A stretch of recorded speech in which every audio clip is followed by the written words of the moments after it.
Your eyes contain more omega-3 than any other organ in your body, and your brain literally cannot function without it. Omega-3 is not just a supplement trend, it is a structural nutrient for your body. In few minutes, you will understand that where omega-3 is actually present in your body and how important it is. So let's first talk about the benefits of omega-3 in eye health. So our retina has the highest concentration of DHA present in the body, and DHA is not just floating around, it is actually present in the photoreceptor cell membrane. So what does it do? It helps convert the light into vision. And if you are not having enough DHA, it is not going to make you blind immediately. But low levels of DHA in the body are going to slowly affect your visual sharpness and retinal health as you age. So having enough DHA is very important for your health. So now let's talk about the benefits of omega-3 for brain health. Do you know that 30 to 40% of the fats present in the brain gray matter are DHA? And DHA is responsible for the flexible cell membranes. And what does flexible cell membranes do? Flexible membranes means clearer, faster communication between the nerve cells.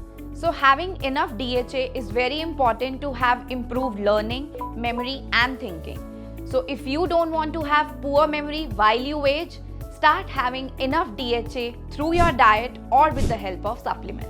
So now let's talk about the benefits of omega-3 fatty acids for heart health. So unlike eye and brain, the heart health needs both EPA and DHA. And most of us know that EPA and DHA help in maintaining the good lipid profile and maintaining healthy cholesterol levels in the body. But it does more. It helps in maintaining the heart cell membrane more stable and flexible. And this stability controls the electrical signal that helps making our heart beat more regular. And people having adequate levels of omega-3 tend to have lower heart problems. If you want to have good heart health, good lipid profile and low cholesterol levels in your body, you should have optimum levels of EPA and DHA from your diet or from supplements. So now we have known EPA and DHA, but omega-3 actually comes in three forms: EPA, DHA and ALA.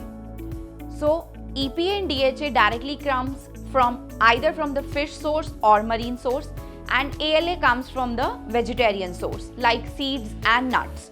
If you want to have EPA and DHA, either fish is going to be the source, or you are vegetarian, you want to have ALA, that your body will convert into EPA and DHA. So you need to have more nuts, seeds, but ALA that you consume, only a small percentage of that is going to get converted into EPA and DHA. So better would be that you have algal based omega-3 supplements that are going to give you good levels of EPA and DHA if you are a vegetarian. And do remember that omega-3 does not act like a drug. It acts as a structural nutrient. And if you learned something new today, do let me know in the comment below. Like, share and subscribe, and stay tuned for simple nutrition for a healthier you.